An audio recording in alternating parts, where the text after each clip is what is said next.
Oh, hi, Jonathan. Meet Jim. Looks like you're muted, Jonathan. Muted, Jonathan. Hi, Jim. Jonathan. Hi, Yaron. Hey. Hey. Pleasure to meet you. Thank you. You too. Happy to meet you, especially on this forum. Looks like you're muted, Jonathan. Muted, Jonathan. Oh, still muted. Hi, Jim. Jonathan. Hi, Yaron. Hey. We're Delayed. We're running a Thank loop. you. There we go. Okay, stop the loop. Ah, there we go. Okay. We're online, on Facebook, we're on YouTube. Actually, I'll be right back. I'm going to grab a drink. Okay. Oh, everybody's left me. Okay, let's go live here.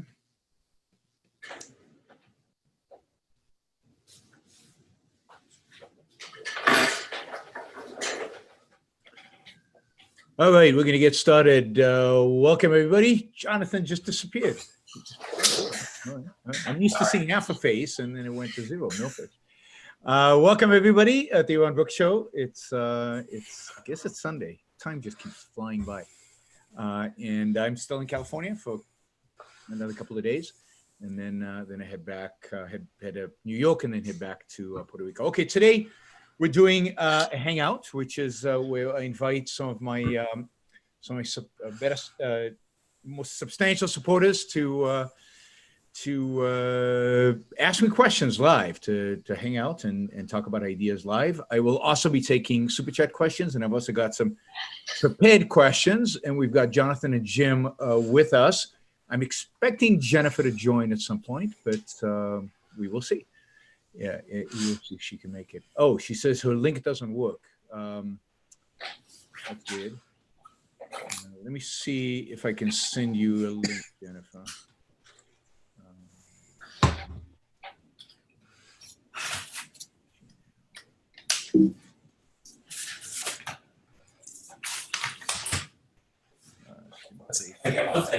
One second. All right, Jonathan's gone again. Let me, how do I do this? Copy URL, that's what I want. And email. Well, we get started here in a minute. I'm just trying to get Jennifer a link.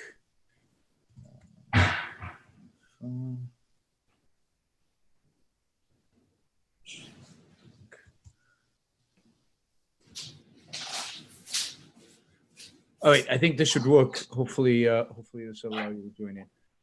Okay, so the way this works is Jonathan and Jim get to ask me questions, and we have a little bit of a conversation around those questions. And as we go around, I'll also open it up to Super Chat and to take some other questions, and we'll see where this all take us. Jim is new; he's never done this before, so I'm going to let Jim go. Jim go first. Anything on your mind, Jim? Well, yeah. This isn't a question. This is more a comment. Yesterday, you did your Super Chat session, and you expressed an idea that I had wondered if it was on your mind. It's hard being alone there in the room, wondering what your audience is thinking and feeling, right? Yeah. And you go around the world, and you are the very definition, it seems, of indefatigable, just nonstop. I don't know how you find time to read, let alone do all of these presentations and debates and stuff. But I felt like you're not sure exactly of the impact of your work. I want to tell you. And others may find this offensive, hopefully not, but honestly, I think that you are now the face of objectivism. And I say that mainly because I know the Ayn Rand Institute is doing a lot of venerable work all over the world, but somehow you've found a niche that is very modern, that is very internet-centric, that is very appropriate for a younger crowd. Like a lot of your fans, I watch your presentations. Of course, you have the same shtick, but you present it differently each time. And I think the main thing I want to convey is the total combination of what you do and the way that you approach it is exactly what objectivism needs, and I'll say has been missing for decades. Well, thank you. I mean, I really appreciate that. And yeah, I mean, I get the sense of that. I guess some of my frustration and some of the, just the questions I always have is the extent to which, to the extent to which we are, it's slow. The progress is slow. And but I know you go one mind at a time. I know that intellectually, but emotionally, it's still tough to do this year after year after year and see the growth be so slow. It's growing. No question. You go driving and you see what feels like the same asshole over and over again doing the same thing, but it's really not. It's different people, right? It is different people. And I have to say one of the things that, and I don't want to get off of this, but I will say this. One of the things that has particularly frustrated me over the last couple of years is the response, and I don't want to, the response to Donald Trump and among certain objectivists or people who call themselves objectivists, and then the response to my criticism of Donald Trump by them. So it's like, okay, so I worked to get a bunch of people into this philosophy for 10 years, and then they all turn out to be, jokes. But to put it mildly. So, but look, we shouldn't get caught up in my frustrations because they're just mine. And partially it comes sometimes when I'm traveling a lot and it's late at night and I'm doing these shows. You're trying to reach out beyond the choir. You're actually trying to reach out to the unconverted. So naturally, absolutely. Yeah. So keep at that. I know it's got to be frustrating. Feels like the same people over and over again, but I personally, I came to an appreciation of Ayn Rand just after she died. I missed that opportunity in a way, and I tried right at the end of my university experience, getting involved in writing an early electronic magazine with an objectivist bent. Okay. And I really felt, sorry to air some dirty laundry, but I felt in some ways like I wasn't 100% where some objectivists were, and I got eaten alive for being mostly there and not exactly where they wanted me to be. And it left a bitter taste. Yep. And there are a lot of really smart people. Like I've read a lot of Leonard Peikoff's early books and such. He's done so many great things as a writer, but I see him talk in public. There's just something about him that isn't quite as. Well, I grew up with Leonard Peikoff in a sense intellectually, so I have nothing but positive things to say about Leonard. So I mostly do too. He really is brilliant, but they're near where I am, if not for Leonard. But I can see the inspiration. I mean, my goal is to get out there and to get to new people and to expand the universe of people exposed to these ideas. And to get the invited. Other thing that we've done in recent years is the Institute has realized that it's a global issue. It's you can get, because of the technology, because of the accessibility of technology, you can get a global audience. And it's a long-term project, not a short-term. Yeah, it's a long-term project, but it's not just limited to the U.S. And we can one mind at a time, and we can find them everywhere. And a lot of the people watching the show, 50% of the people watching the show are non-Americans, are from all kinds of countries all over the world, and they're much more isolated than any of us because they might live in. We've got people in Africa watching this, in Central Asia, and all kinds of places. One I would have never imagined would be interested in objectivism, and that is truly inspiring. And of course, the receptions I get in Latin America and in Eastern Europe are fantastic. So, but I really appreciate it. Thank you, Jim. Thanks for the comment. My pleasure. And that's in all honesty, why I chose to support. I appreciate this opportunity. I thought about skipping it. I just wanted to mainly support you. Thank you. Thank you. Jonathan? Sure. And I'll quickly just echo those comments, Yaron, and that, I have supported you selfishly for many years. Your work has improved my life. I don't care about who labels himself an objectivist. I'm beyond that. I'm not interested in that. It never really was. All I know is that your work improves my life. Ayn Rand obviously has improved my life tremendously. So I love what you do. You invigorate me. You fuel my passion. So when I see you out there and I listen to all what you're doing in the debates, and I typed in the chat, I just wish you had better critics. I wish you deserve better critics. The opposition is pretty bleak and on all formats. It's pretty amazing. They're not very good, as I discovered debating the socialists. But what they do is they're much more appealing because they can appeal to altruism and they can appeal to emotion much more directly. So. Well, and I understand, and I actually do have a question, but I understand why. As I understand it, Ayn Rand basically didn't like to give debates because the whole of the culture comes in against her. I actually read a review of one of your debates by some student whose only comment was basically horrified that you put forth that altruism is a negative. He brushed that away. So you come in with all the decks stacked against you, and opponents who won't even clearly define their terms. So I can understand why she found debates very fruitless. I'm glad you don't, however. Yeah, no, I don't, because I do think, first, it brings in the opposition.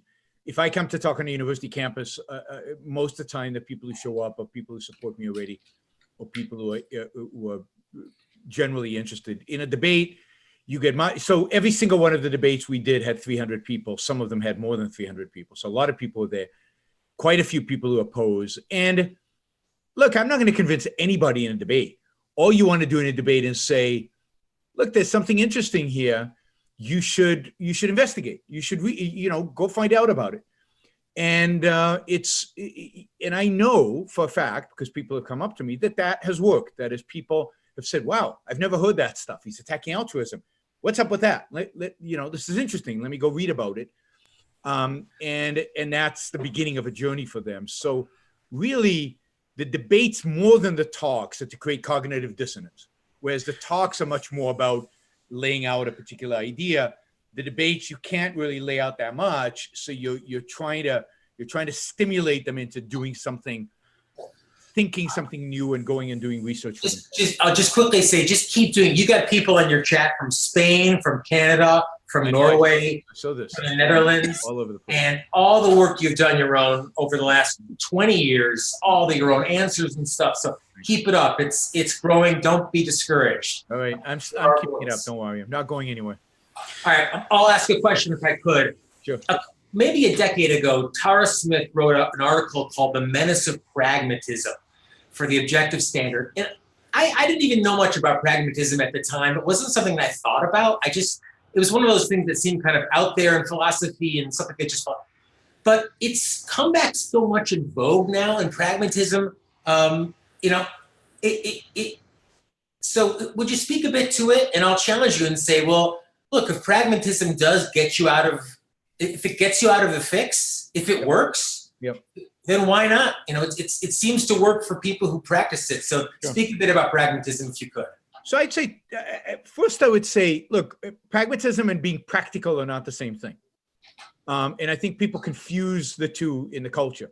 So they say I'm being pragmatic when they mean I'm being practical. I'm taking facts of reality and I'm trying to apply them to solve a problem.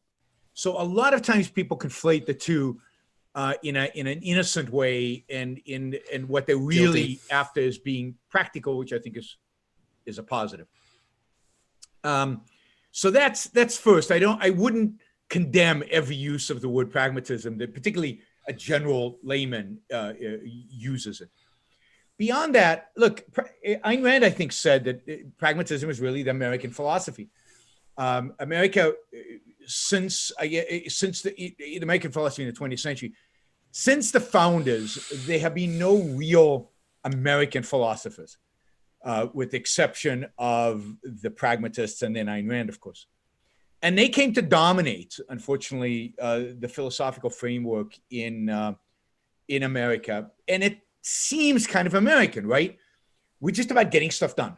Forget about these abstract ideas.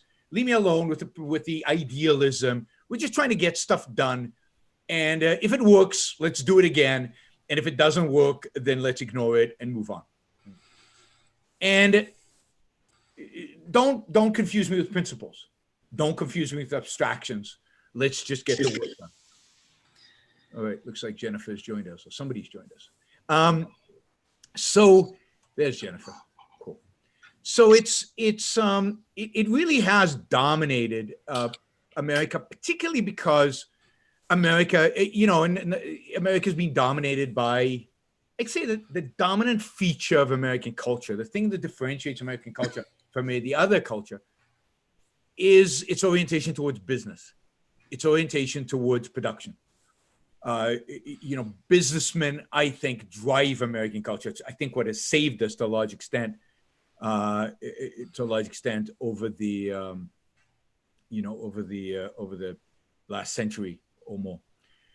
So, businessmen who are practical, but who have shunned philosophy, because philosophy, as they've learned it, as it has been taught, has been impractical, have basically adopted this idea that what they're doing is pragmatism. But it's not. Whether if you read any of the business, like How to Succeed in Business kind of books, they all lay out principles. They might not be explicitly philosophical principles, but almost all of them are principles that you can connect, that are associated with implicitly with accepting a certain view of the world. And to be successful in business, boils down to think, right? To rationality, to very much the objectives virtue. Again, they say it differently. Almost every business book will say, look at the facts. Don't let emotions intervene. Don't just listen measure success. Yeah, measure success. Again, measure it based on facts. So, honesty. A lot of the virtues that come out of objectivism are listed, but they can't connect it to philosophy. So for them, they view it as, and this is what they say. Oh, this is just, I'm being practical. Well, and it seems don't have the philosophical link. They don't have the abstract link. Go ahead, Jim. It seems in today's world, and I guess it has for a couple centuries, as though philosophy is synonymous with baloney. Yes. So you can see why for them there's this natural, hey, your ideas are great in an ideal world, but here's the practical reality. So yeah, I completely concur. And they shun it completely. So now there is philosophical pragmatism. This comes out of the American, the Deweys and the James. And the philosophical pragmatism says, look, there's no such thing as principle. All we have is direct empirical evidence. You test stuff out, it works, you do it. If it doesn't work, you don't do it. You can't think long-term. It doesn't mean anything to think long-term. And it's just concrete reality. Abstractions don't matter. They don't exist. And therefore principles are out. And I think that's what we have today. What's that? I think that's what dominates today. And that's what dominates. Unfortunately, I think it's even affected some business people, but it certainly dominates our political realm and our intellectual realm. So our politicians are certainly across the spectrum, with exception maybe of some radicals on the left and some principled, radicals on the right. And radicals here just mean they're consistent in their applications. So nationalist conservatives are not pragmatic; they're more ideological. Some of the real socialists on the left are principled and idealistic, but most of the center is pragmatic and has been for decades, I think. I mean, Ayn Rand was shocked. If you read her in the 60s, was shocked at John F. Kennedy's pragmatism. She thought John F. Kennedy was a new low in politics because of how pragmatic he was.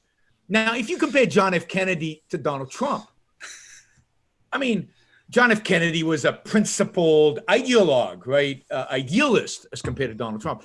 So we have deteriorated to the point where pragmatism is elevated to, it's everything, right? I mean, like Donald Trump has said in a number of occasions, if it works, I don't care.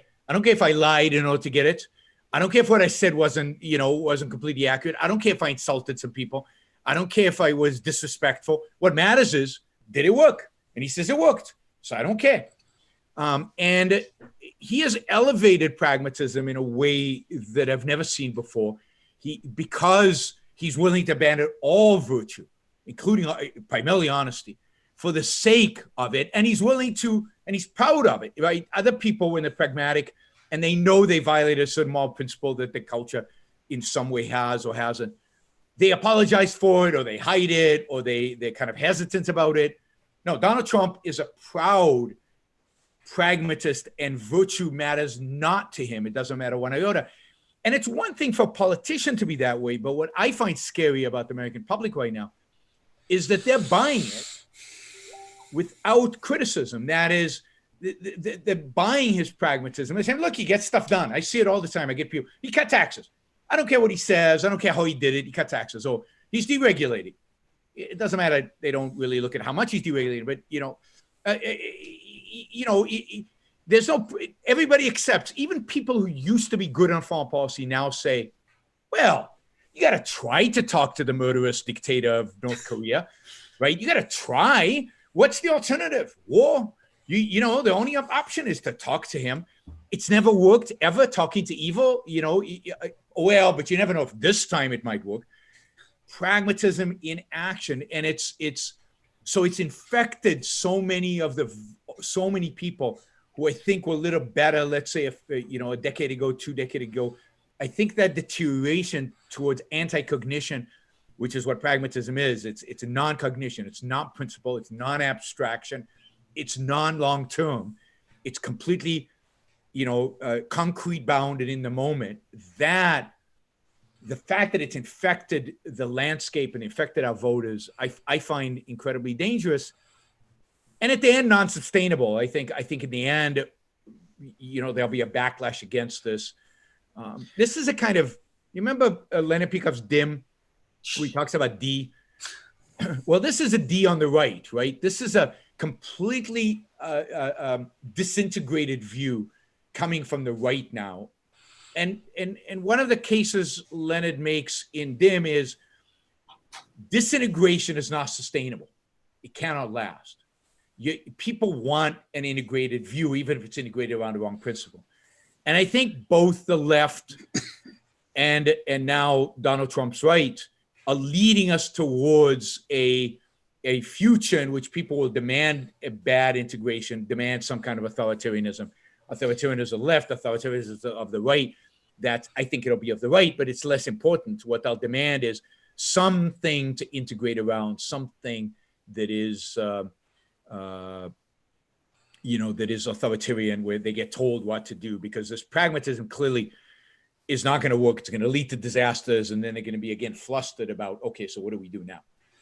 Isn't it a shame, though, how being uncompromising sounds to most Americans, I think, like a drumbeat for war, constant war. And I think it's just the opposite.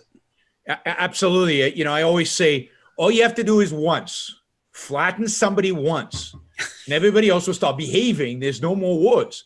It's the fact that you're weak, which creates the opportunity for war after war after war, because people are constantly testing you.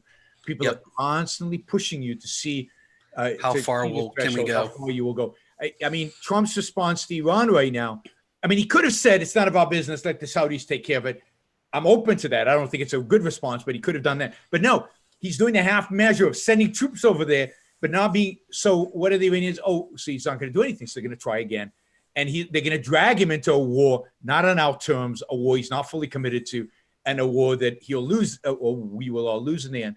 So an assertive foreign policy actually reduces, and this is how principles work. It's the slow pragmatism, it's the slow, unprincipled view that creates conflict and war in foreign policy and creates complete disintegration locally. Trump's crazy seemed like an asset at first. I think we found out what his policy is indirectly. Yeah, no, crazy is never a good policy, I don't think, even when things are bad. Jonathan, did I answer that, or is there another Yeah, aspect you wanted? great. I'll button up for myself saying that, as someone who's tried to be in the sphere of debating ideas, I can understand why Dr. Smith talked about pragmatism as a menace, because it's like trying to fight a ghost.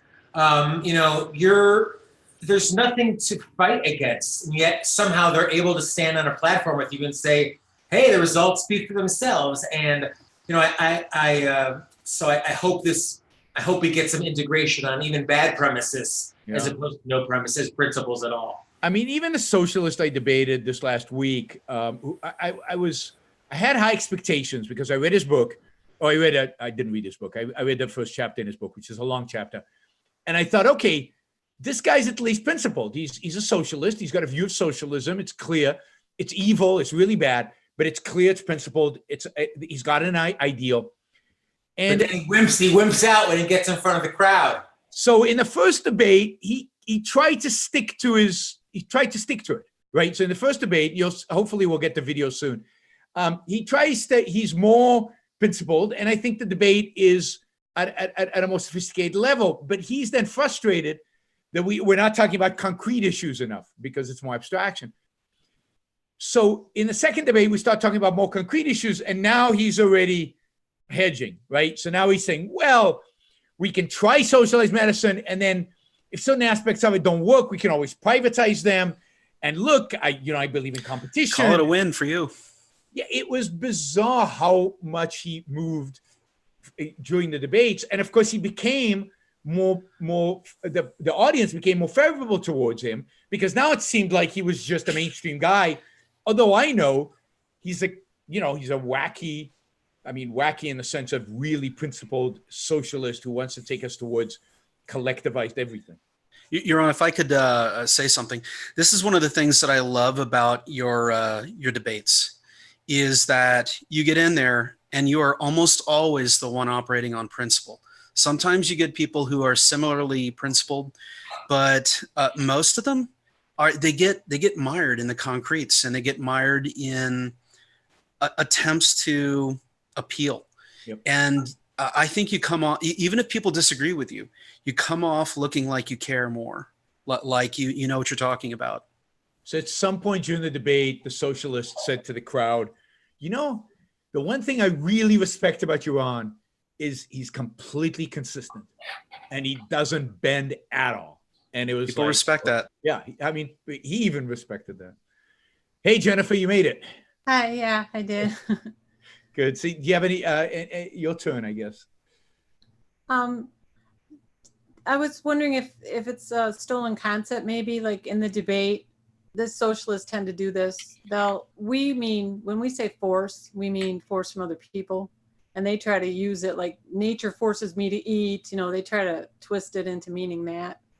This is an ancient debate, and I can't remember who was the first to use this concept of. Maybe it's Isaiah Berlin, the concept of a hungry man. You can't be free on an empty stomach.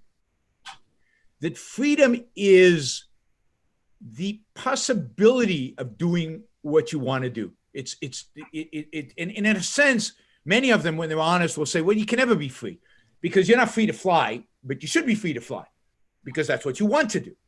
But the idea that you're not free on an empty stomach, because if you're on an empty stomach, you can only do one thing, which is go find food. You can't indulge in intellectual debate. You can't go and go on vacation. You can't do a million things because all you have to do. So there's a sense in which in a concentration camp. In a concentration camp, in a concentration camp, you're clearly not free. So they accept the fact that you're not free under real coercion, under force, but then they expand the concept to include nature. So what nature forces you, in a sense, that one of the kids at the second debate, the one in Austin, Texas, one of the kids got up to the microphone and said, I don't understand why when I graduate, I have to go to work. I don't want to go to work. I want to go and, I want to do my arts, and my art can't pay for itself, but I want to do my art. I don't want to work. And it's like, And if you're forcing him to work, you're limiting his freedom. So one of the things I'm doing now, a lot of my talks, is I'm saying, look, everybody claims they believe in freedom. Freedom is an undefined concept that everybody adopts. So I try to define it in all the talks. And I say freedom is the absence of coercion. It is a state in which you can pursue your rational values free of coercion. Right? That's what freedom. So there's a positive and negative. Negative is the absence of coercion. The positive is pursuit of value. Why have the absence of coercion in pursuit of value? But it's the absence of coercion. It's not whatever you feel like it being. It's not doing whatever you feel like. It's not doing whatever you want to in any given point in time. It is the absence of physical force or fraud. It's the absence of force on you. And the fact that we are hungry is a state of nature. And as all animals have to, when they're hungry, they have to go work to produce, to get the food that they need. We happen to have a particular way in which we have to produce the food in order to, but that has nothing to do with freedom. Freedom is a requirement in a social context. And it's not imposed, freedom has nothing to do with nature per se. It has to do with our relations with other people. And the potential interference of other people in our ability to produce the food so that we're not hungry. It's hard for people to comprehend that because they're so inculcated with these false ideas. I find myself in debating with friends and such. I like to say that most ideological debates are primarily debates over the definition of terms. And I really think Ayn Rand, I think she consciously realized that, and if she didn't, she implicitly realized it. People get hung up all the time on her very precise but different definitions for terms. I'm glad she fought for them. Oh, absolutely. But I think I don't think it's the definition per se, it's the meaning, right? The definition is important because you set the terms. But, one of the points that she makes about selfishness is the world would hate this no matter what word I used, right? What they hate is the content. What they hate is the idea, not the fact that I'm using a term that they associate with lying, stealing, cheating, or whatever. It's the idea of pursuing your own self-interest. It's the idea of that is what is offensive to them. She did make excellent use of this concept of the package deal, though, yes. which is a way she saw of smuggling crap into the definition for words in order to poison them. Yeah. So Greg here has a definition of liberty that he and Onkar used at conferences. He says it's the condition in which an individual's ability to live independently, supporting his own life by his own effort, in accordance with his own judgment, is secure from interference by others. Yeah, I mean, yes, I mean, I like that. I might quibble about interference just because I worry that that's too broad, but I'm sure Greg and Onkar have a great reason for using interference and not coercion. But, but the basic idea is freedom is to secure you for being able to pursue your values based on your judgments. So that's what freedom is about. And it's amazing to me how in almost every concept, this goes to your point, Jim, you have to fight. There's almost no concept that there's a common understanding of what is being discussed and debated. All right, we're going to do Jonathan and Jennifer, and then I've got some super chat questions. I'll say one. I'm trying to get to New York on Thursday to be at the event with you, Yaron. Wednesday. Wednesday. Okay. I know I'm going to be there Tuesday for Fox, but there's an auction for a book that was part of Ayn Rand's collection, a book of hers by Henry Hazlitt that she has notated in, that I'm salivating in. And I'll just say, I have bought some things at Ayn Rand Institute auctions over the years. They're treasured keepsakes. They're really historical. And from an investment perspective, I think they've more than held their value. Yep. These are real treasures. So I'm going to be, if not at the event I'll be bidding. You should be advertising that they're worthless before you bid. No, they're. I mean, these are truly treasures from her collection. I mean, they're amazing. Yeah, amazing. and this one is Henry Hazlitt's. We talks more about ethics and things like that, and she's not happy with him, and she's got lots of comments on the side expressing her dissatisfaction with what he's writing. And so it's that one would be a real treasure. I mean, I'd love to have that too. So I'm not sure I'm bidding against you, but I might be. I want to ask you just it seems like hatred of the press and antagonism towards the press now is like become about almost like talking about the weather. Yep. Everyone from every political stripe just loves to shit all over the press, beat up on the press. And this is in a country with a free press. Politicians on both sides of the aisle, I think, whip it up. And I wanted to just get, your take a bit about that and what you make of it. And it leaves me very unhappy and very dissatisfied. Personally, I'll speak, because there's never been more press, more availability of press, more speech, more different types of speech.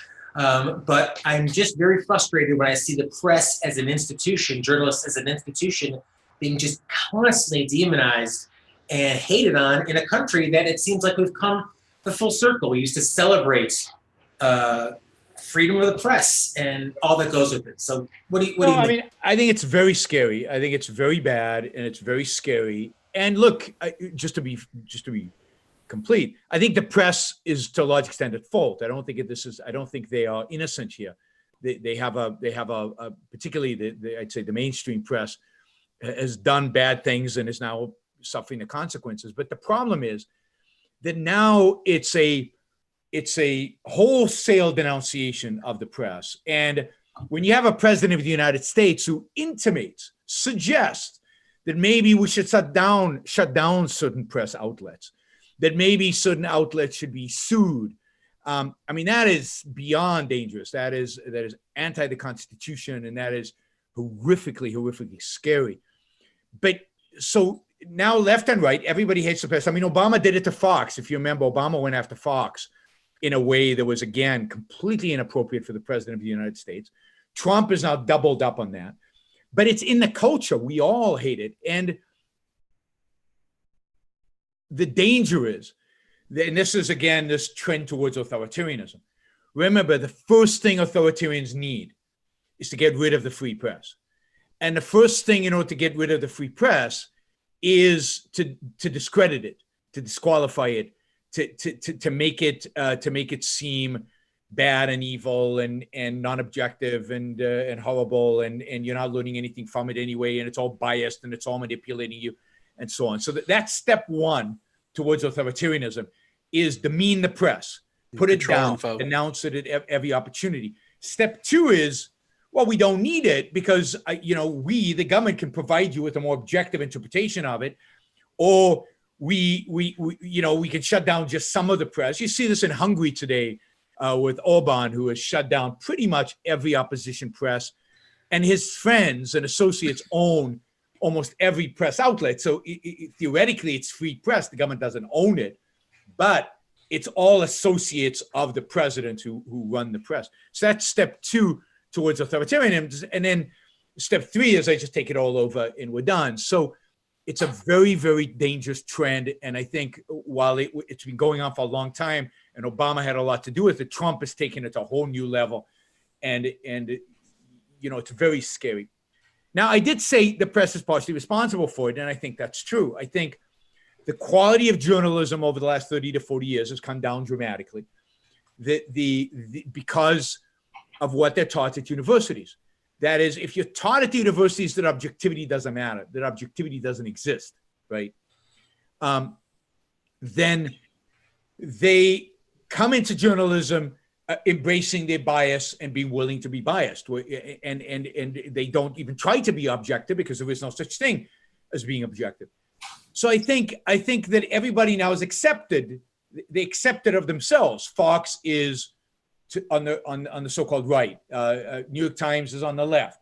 Everybody is in their category, and they live up to that, and they run stories supporting that, and they seem to suppress news that doesn't support their side of the issue. So the whole issues that don't appear in certain news publications because they don't fit a certain narrative.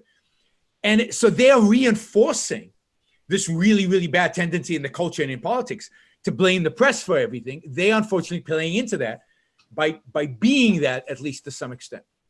But I also accept what you said, Jonathan, which is the fact is that today, and there is more opportunities to access the news than ever before. And to broadcast a greater variety of news, right? So you've got broadcast, you've got cable, you've got internet, you've got all kinds of internet, you've got YouTube, you've got all kinds of stuff. There's more. If you want to do the research, you can figure out, I mean, and then you've got all these websites that dedicate themselves to figuring out what is fake news and what is not, to actually telling you, Biden said X. Is it true or isn't it?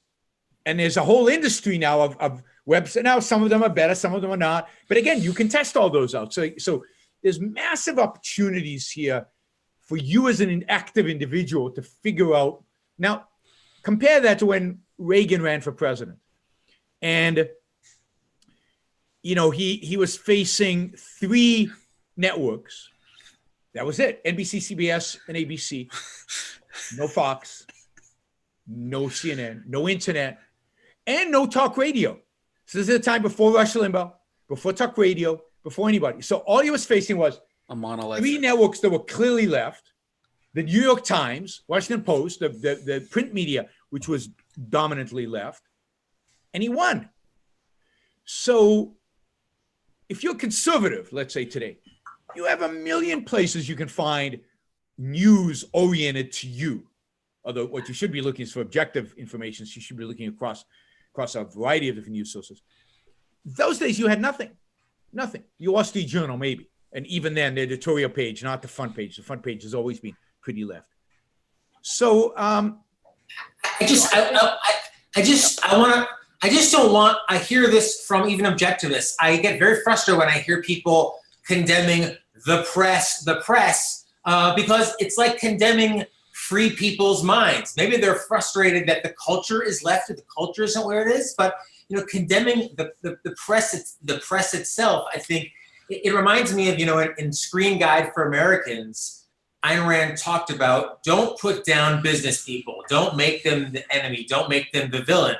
And I feel the same way about the press. If you have a problem with a particular piece of the press or element of the press, speak out about that. But to condemn the press in a society where there's a free press is delivering ourselves into an authoritarian's hands. I mean, I think that's true. Although, again, the one thing I would say is, to the extent that the press has abandoned objectivity, has abandoned trying to be objective, that's what they should be condemned for. At least pretending. So I think more than anything, we should be condemning journalism schools. We should condemning the universities and the fact that what they're teaching is lack of objectivity. But it's very hard today. I mean, I find it very hard today, somebody who consumes a lot of news, to find what I consider an objective source of information. I have to adjust for biases all the time. I have to read multiple sources to make sure that a story, no matter what the news source, if I read a quote, I have to go find the original to make sure they haven't taken it out of context. That is sad. That's not good, right? And that I don't think existed 30, 40 years ago. I think 30, 40 years ago, you could trust a quote. You could trust that the journalist was trying to be objective. And I don't think that's true today. And that worries me. So I can understand condemning journalism as not being as good as it used to be. But I agree with you that to condemn the press as an institution, and to talk about shutting it down, or to talk about it as the enemy, right? As Trump does all the time, right? The press is the enemy of the people. That is unbelievably dangerous. Unbelievably dangerous. And I personally think it's going to self-correct over the next few decades. I think that, like you point out, fact-checking sites, and more importantly, bottom lines, as people see their audiences dwindle, they're going to realize that some of the strategies they've tried in the early days of the internet were bad ideas. Yeah, I hope so. Some days I'm pessimistic, and I think Alex Jones is going to win.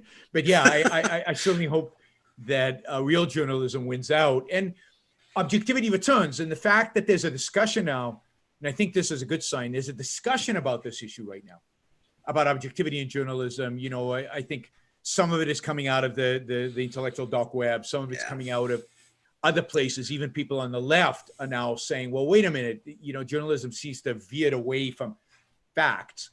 I think there is a chance that we get a swing away from, you know, from just this lack of objectivity and this biased news. Even the internet commentariat is in effect like a cloud of mosquitoes attacking the mainstream media. I think that's healthy in its own way.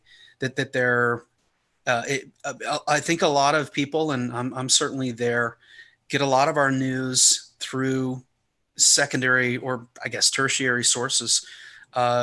Tim Pool's an example of one source I consume. He's got a leaning, but he also is, I think he's affecting the narrative. Yep. Jennifer?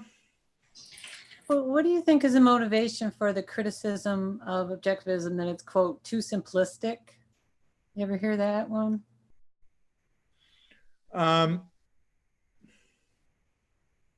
Yes. And, you know, the motivation is, I mean, there are two things.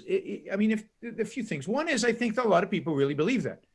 That is, if you hold, particularly philosophers, if you hold what I would consider convoluted philosophy of the world, you know, a Kantian or Hegelian philosophy, then objectivism comes across as very simple, both in its language.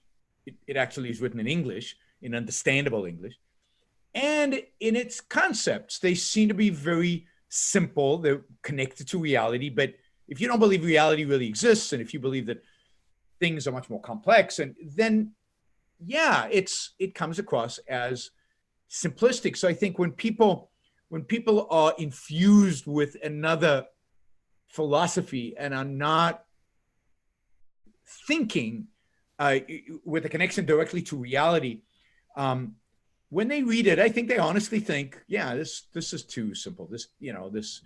She's missing all the complexity in philosophy, which I think is BS, but that's what philosophy is today. And if you're a student of philosophy and you read all this other stuff, it sounds, I mean, I don't want to take Jordan Peterson, and this is not, take Jordan Peterson. I mean, Jordan Peterson thinks Ayn Rand is simplistic. And think about how he talks and what he says, and how convoluted some of what he says is, and how, you know, this God exists, and he goes into this whole metaphysical thing about, well, maybe, and he won't give you definitive answers. And then objectivism has these simple, straightforward, coherent answers to these questions.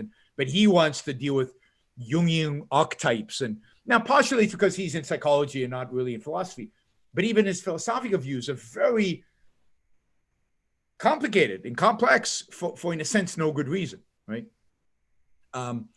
And so I can see him looking at something from Ayn Rand and saying, yeah, she doesn't get the depth. She doesn't, I mean, and he certainly does this with Ayn Rand's characters. I did a whole thing on his view of Ayn Rand characters where, you know, their inner conflicts are not between, should I commit mass murder or should I be, you know, should I stick to it? They're more altruism. Should I be motivated by should I sacrifice to my family? You know, to him, evil is a little devil inside of you, actually pushing you towards doing evil things. And Ayn Rand's view, in my view, is more subtle, but his view, it's more simplistic, right? Even though even Ayn Rand, you know, ultimately has characters who ultimately land up committing mass murder, but that's not what's they're being pushed towards by the devil inside of them, which is kind of the Dostoevsky. So he sees Dostoevsky as having a more complex view of man, and Ayn Rand having a simplistic view of man, because Ayn Rand has a clearer view of man and a view of man as being rational, which is much simpler and much more straightforward. So I think some of it is honest. Some of it is evasion. Some of it is, if I really went down this, I would have to challenge everything I believe, and I don't want to. And let me just dismiss it as being, yeah, it's simplistic.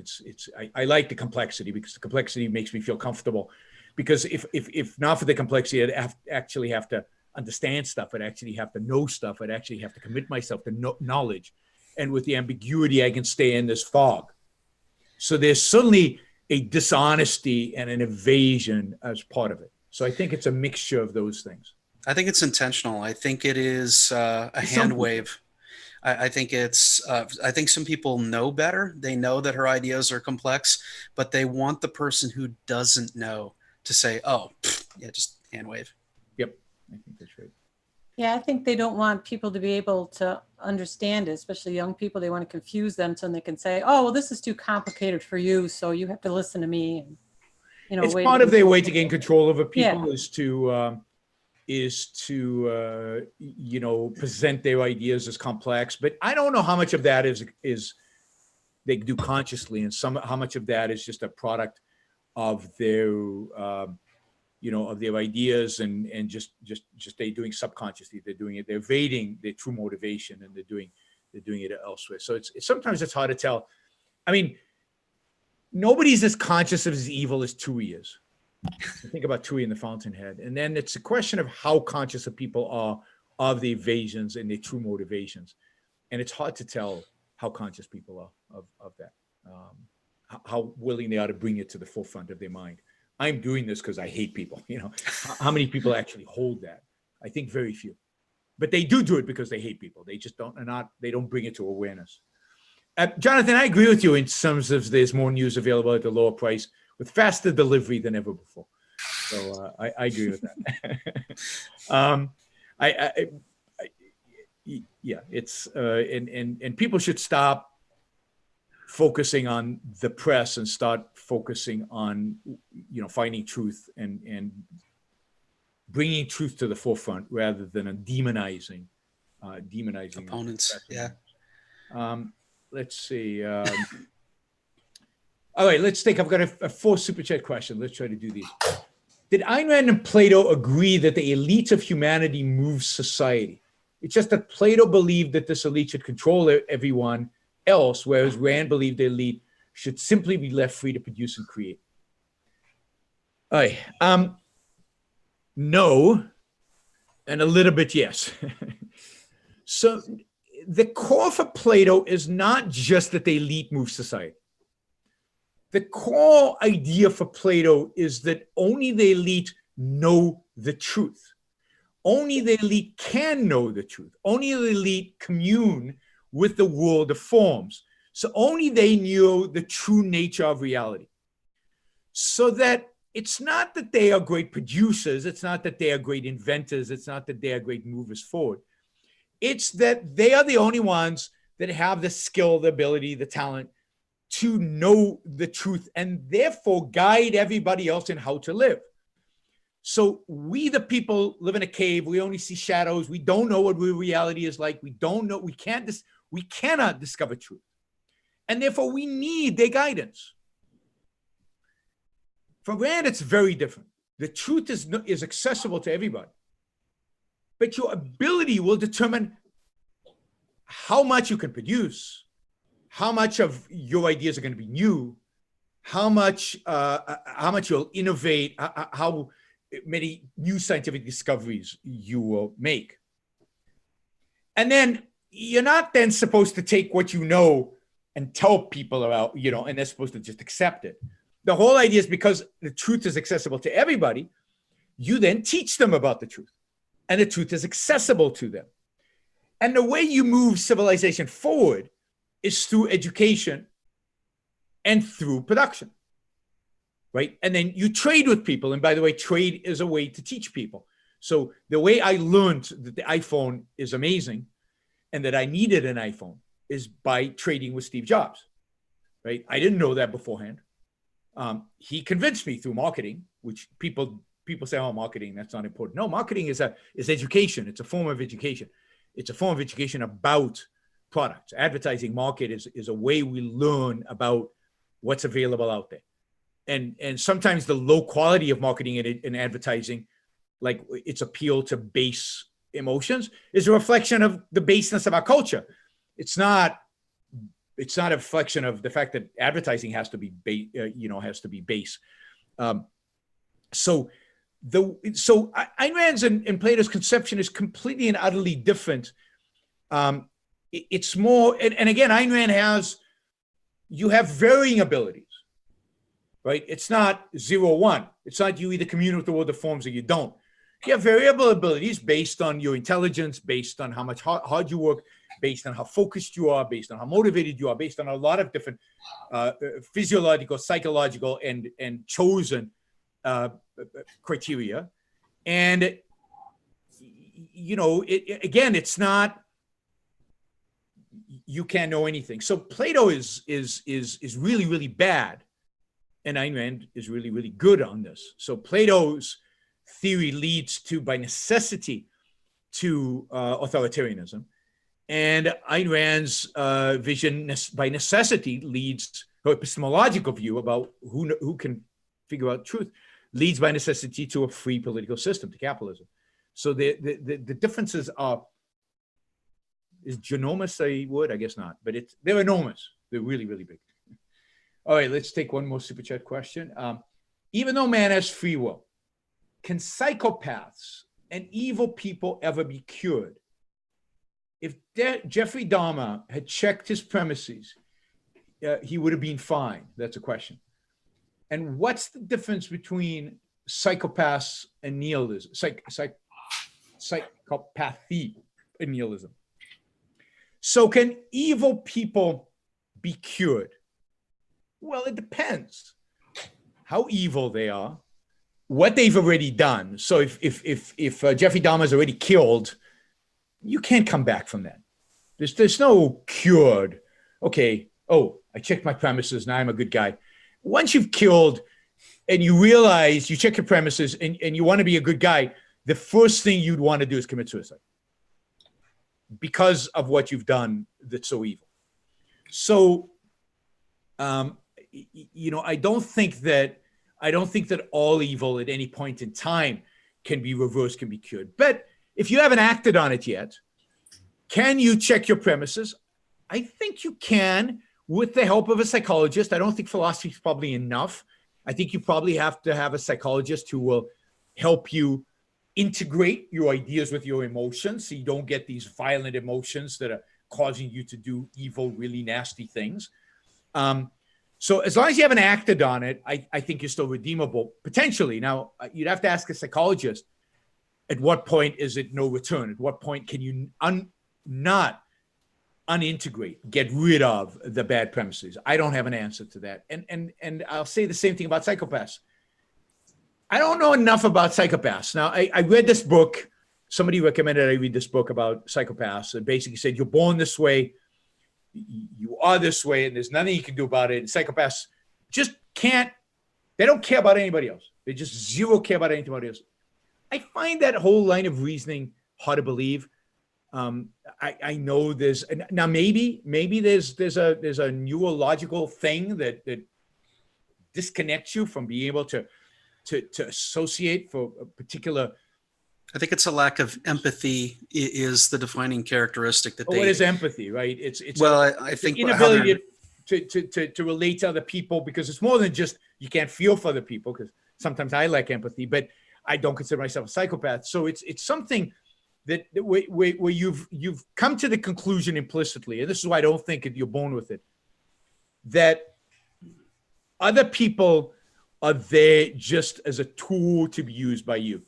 See, to me, psychopaths are probably people who took their altruism seriously, but rejected the idea that they should be sacrificed for others and embraced the idea that others should be sacrificed to them, and have fully integrated that into their being. Now, if it's biological, then there's probably nothing you can do about it. But if it is philosophical or psychological, then I'm sure if caught at the right point in time, something can be done about it. But again, it's really a question for a psychologist in terms of what and how much can be done. All right, I've got, let's see, we've got 4 more Super Chat questions. We're at an hour. Let's do one more round of questions from you guys, and then I'll take those questions. And please don't ask any more Super Chat questions because I'm not going to get to them.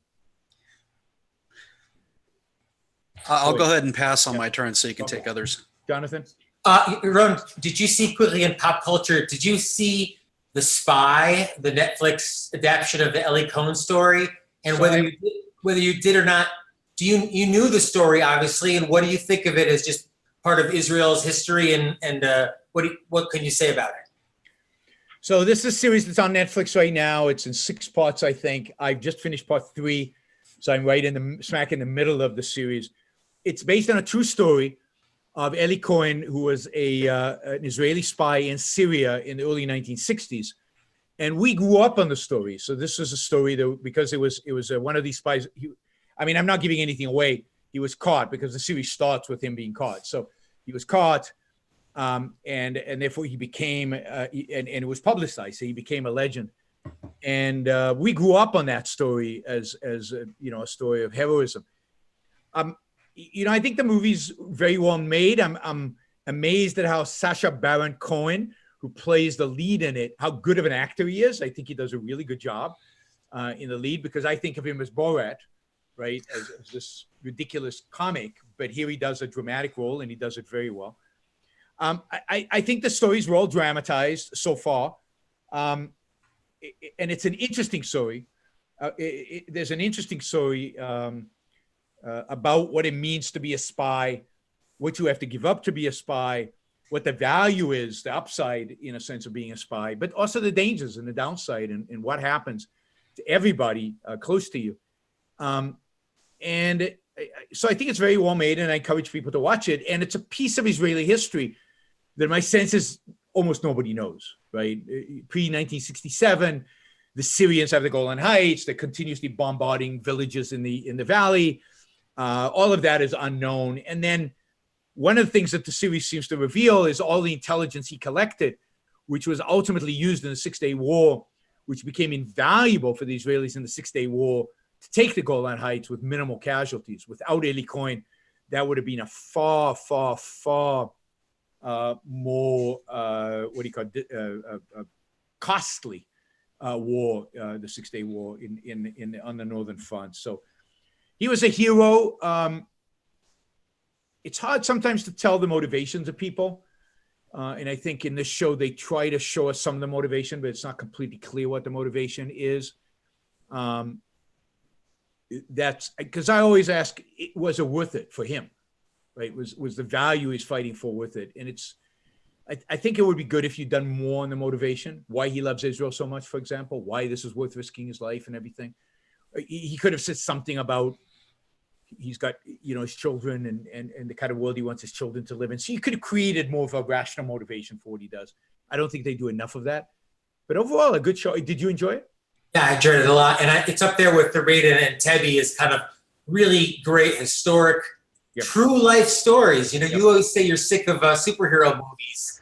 But, the 60s, 70s, and 80s had some amazing, some of them heroic stories to be told. So thanks for sharing your thoughts. Yeah, no, it's a good show, and I'm going to be finishing it when I get home to Puerto Rico. So it's definitely on my to finish list. Jennifer, do you think there's any validity to the legal concept of entrapment? Oh man, everybody's asking me questions outside of my. I think so, but I think it probably would have to be clearly defined, and so entrapment is where the police basically seduce you into committing a crime. Yeah. Yeah, I don't know. I don't think that's right. I don't think that's what the police should be doing. Yeah, I don't think so either. Yeah, but I have to think about it because it's not anything I've ever thought about. But it seems wrong that the police would be engaged in that. But you would have to get a lawyer on board to talk about it.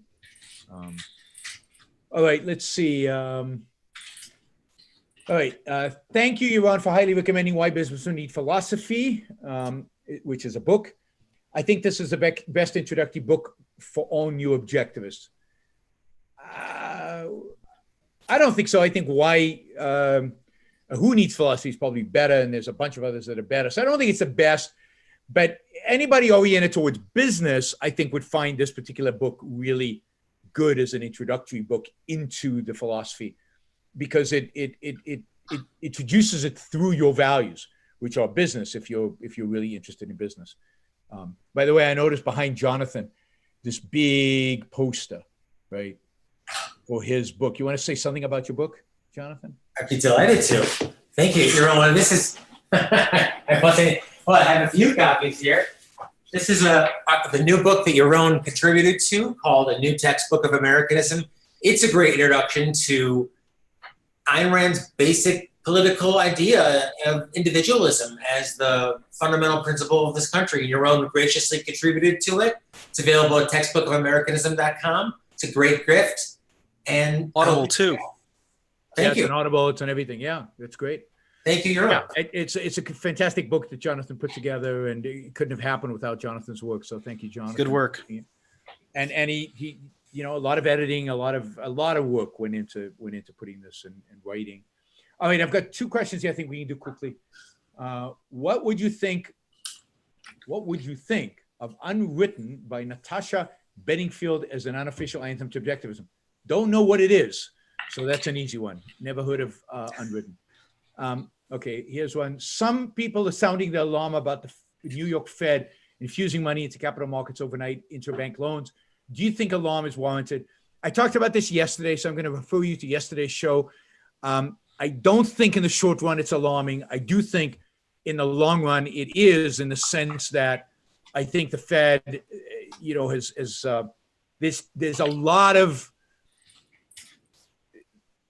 a lot going on in financial markets, is that the Fed has created all this uncertainty and ambiguity, and what is the value of the money, and what should interest rates be. I think there's a lot of harm that has been done over the last 10 years by the Fed and by the regulators that have created a situation where things like this happen.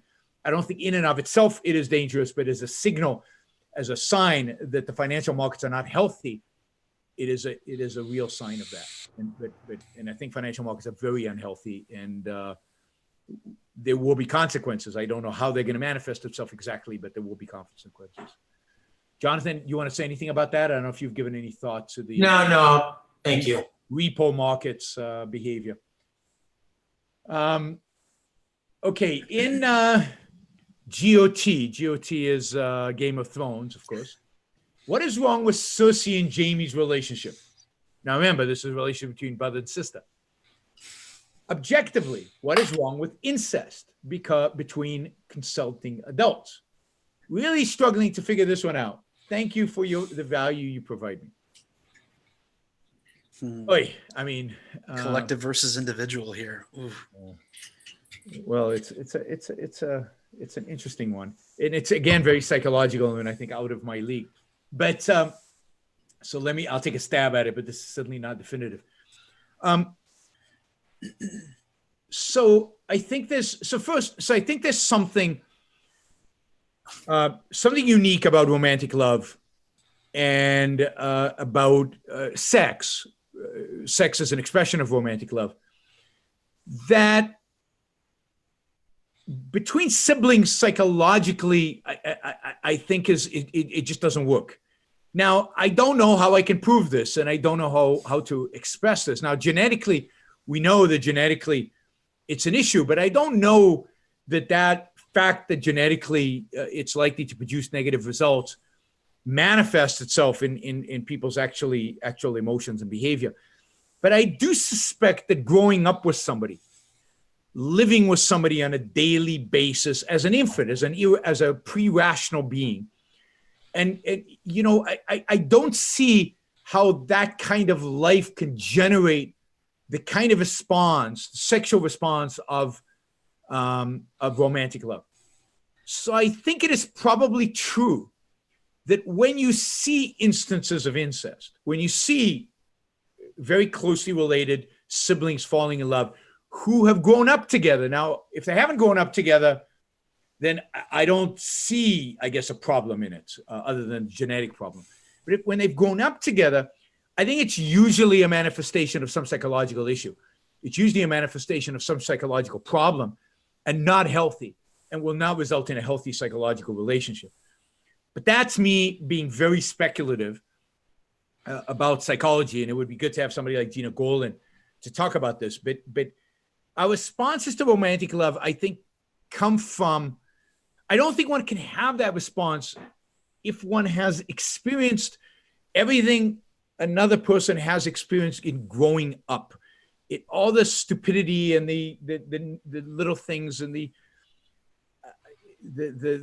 day-to-day stuff that is involved in growing up together. I don't think that results in a certain bond, but I think that bond is very, very different psychologically than a bond of romantic love. So I think that Susie and Jamie, and look, Susie and Jamie are sick psychologically, so they're both nuts, right? Both in different ways. Susie is power lusting and doesn't care about anybody, but so is Jamie to a large extent. Jamie is a murderer. He is willing to sacrifice anybody for what he wants, for his desires. It's not even reason-based. He turns later into a more, positive character, but only because he's willing to say, I was a monster. And he even says at some point, you don't know, because there's a woman who loves him, and he says, you don't know who I really am. I am a monster. And he knows he's a monster. And that's why he has to die, by the way, in the end.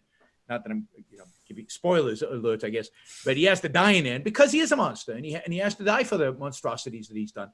And I think the fact that there's incest is just a portion of that psychological monstrosity, another aspect of it. But again, we'd have to talk to a psychologist to get this. And I know you guys are really interested in psychological questions, and I apologize for not having the answers. A lay perspective, if I may. Yeah, sure.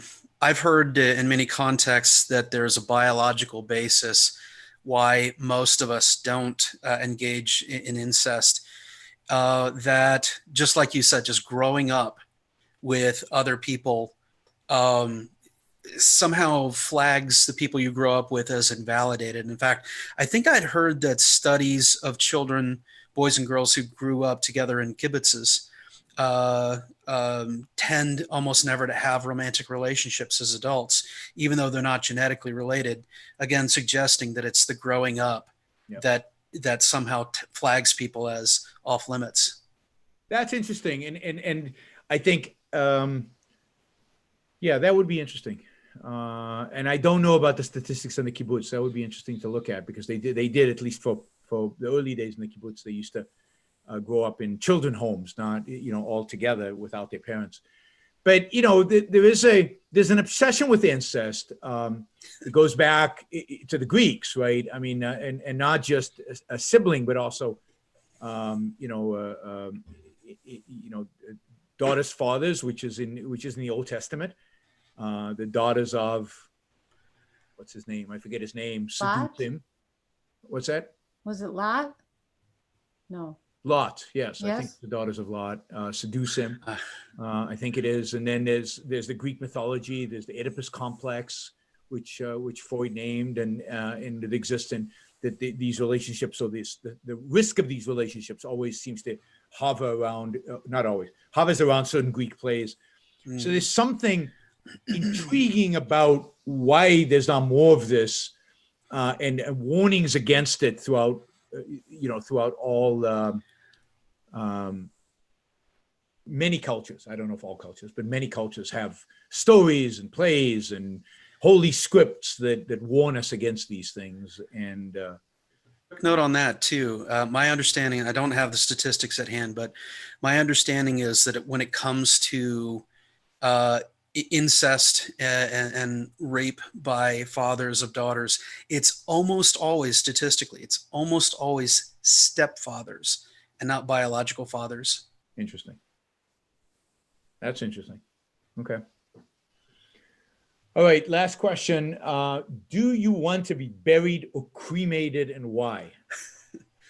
We're getting real deep philosophical questions here. Sorry, I mean, I know it's an interesting question. I'm not trying to make fun of you. I guess I don't care. And why? Because I'll be dead, so I don't care. I guess I'll leave it to whoever I leave behind to decide. I mean, the only value I see in having a grave is if people want to come and celebrate your life there, right? To remember you. in a physical location. Cremated, but I'm also tempted to just say, why waste the land? Why spend the money on a grave site and all of that? Just, cremate me and toss my ashes to the ocean and remember me every time you look at the ocean or something, something like that. So I don't really care. Cremation seems more efficient, and I like efficiency, so I would do that. Jonathan's smiling. Well, all I'm going to say is, this is so macabre, Yaron, but people are going to be reading your books, buying new copies of your books, be listening to your YouTube specials for decades and decades after you're gone. So, you're going to be remembered. Again, it's so dark, but you're going to, your presence is not going away when your physical body is no longer here. You should know that. So somebody should make a sculpture. I mean, that's what I'd like, right? A sculpture honoring me, and instead of a grave site. Although I have to say, and I'm not in this category, so but when I was at this church in Florence, and I'm walking around the church, and suddenly I realized that Michelangelo is buried there, and Dante is buried there, and Rossini, the great opera conductor, is buried there. And Fermi, the physicist, Fermi is buried there. And like all these Italian geniuses are buried there. And it was cool. It was cool that there was something that there was physically symbolic of them. And they had monuments dedicated to them. So particularly Michelangelo, the sculpture that Vasari, who wrote the first biography of Michelangelo, he actually had a sculpture of Michelangelo there. And it was awe-inspiring to be in the presence, even though they're dead, obviously, of the people who changed the world in deep, fundamental ways. I've never been to Ayn Rand's gravesite. I've never been really motivated to go out of my way to do it, but I have to say that the experience in Florence might motivate me to go to Rand's gravesite. But I don't consider myself anywhere near any of those. So. And plus, again, I don't care because I'm dead, so I really don't care. But so the challenge, the only consideration would be what are the people who I leave behind, what would they want? What would be best for them? That would be the criteria I would use. I just tell people to donate my body to comedy. Oh, there you go. That's good. The other option is, of course, to science. Chop my head off and freeze it, so that do you know this? That you can have your head decapitated. You have to do it immediately when you die. So the moment you die, the guillotine chops off your head. They freeze your head with the idea that one day they'll be able to clone your body back, and so they freeze it. Store your brain. When the technology is available, So no, I'm not considering doing that because I find that macabre and bizarre and weird, and I don't. It's cheaper than you might think. But if the science is real, speculative. I guess my fear is they chop my head off before I'm dead. I don't know. It must not currently legal. Cryogenics is the people who do this. Cryonics, yeah. So there is supposedly some facility in Arizona where all these heads are frozen in vats and. Corpsicles. I don't know. Somebody ask another question because I don't want to end on that. Chopping people's heads off. All right. Who wants to ask another question? Jonathan, you look like you. Well, sure. I'll just say one. I mean, I don't know if this is too happy to end on, but one quick observation. Your own answer series is so invaluable to this day. Is there a lack of material about some basic objectivist epistemology and metaphysics from the Ayn Rand Institute, perhaps? Things like hierarchy of values or sense perception. I find that sometimes some of those concepts, I wish there was more shorter form YouTube. I mean, frankly, the Atlas Society has some of it, and I don't know how good of it is. I don't really look at a lot of that, but I just think of how invaluable the lexicon has been in terms of getting a little concept in there, beginning to kind of introduce someone to. So just a thought in terms of some of those principles of that only Dr. Peikoff maybe gets into wonderfully, but I don't know, maybe that's not so happy to end on either, but just was on the top of my mind as well. So glad the lexicon is online now too. Yes. For people that don't know. It's available to everybody. I think there's going to be an effort to do more of that, Jonathan. So I do think you're going to see more of that, maybe even taking entries into lexicon and turning them into videos. Certain entries. I think Tal Funny, the new CEO of AOI, is very much on the premise of trying to create short videos that fill in those gaps and cover as many of those concepts as possible. So I do think that's in the works, and it's going. And he's doing great, and I think the Institute is doing great as well. So thank you. Okay, Jason has one final question. He put a lot of money into it, so I'll take it. How do you know evil people are miserable? I've known people who are pathological liars their entire lives and never change. If they really are miserable, why don't they change? They must get some satisfaction out of it. No, I mean, they don't. And I don't think people, I mean, first they might get some satisfaction, right? So they might get some minor emotional pleasure at the moment of it, but they're miserable. So just like happiness is not just the experience of joy in the moment, happiness is a state of being that covers long periods of time, and it's a state of consciousness, not just an emotion of a moment. The same thing is true of evil people. They might get a spike of pleasure, but they don't have an overarching happiness. What they have is an overarching sense of dread and misery. And, you know, to some extent, even somebody like Jordan Peterson conveys that he has that, right? Why don't they change? Because this is what, in some deep sense, they want. This is what they have chosen. You know, we are not automatic beings programmed by the pain-pleasure mechanism. We are not programmed by happiness. Do this, you're happy. Do this, you're not happy. Oh, I won't do the stuff that makes me not happy. I'll keep doing the stuff that makes me happy. You have to choose that. You have to choose happiness. You have to want happiness. Now, I know it's hard to believe that some people want pain, which is the equivalent of misery. But think of masochists. They're real people who actually go and get beaten. I mean, I don't know if you've watched Billionaires, but the district attorney there is a masochist, and he likes to be whipped.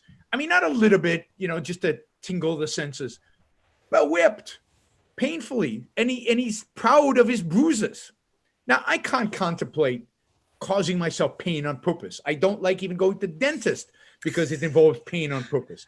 But because I know there's a benefit, I do it. Neither do masochists. Cause pain. So imagine somebody, and I know, so it's hard to contemplate misery on purpose. But there are people out there who have chosen through, you know, consciously or unconsciously, they've chosen misery. They do not want anything else. When they get a sense of joy, they feel lost and they don't belong. They don't know what to do with it. And they go back to the patterns of behavior that cause the misery. And it's not just evil people. It's just some bad people, just normal people who just, it's not that they're doing evil things to other people, they're doing evil things to themselves. And I think we're getting into the realm of sense of life too. I think Ayn Rand did a brilliant job in having Howard Rourke, if I'm remembering correctly.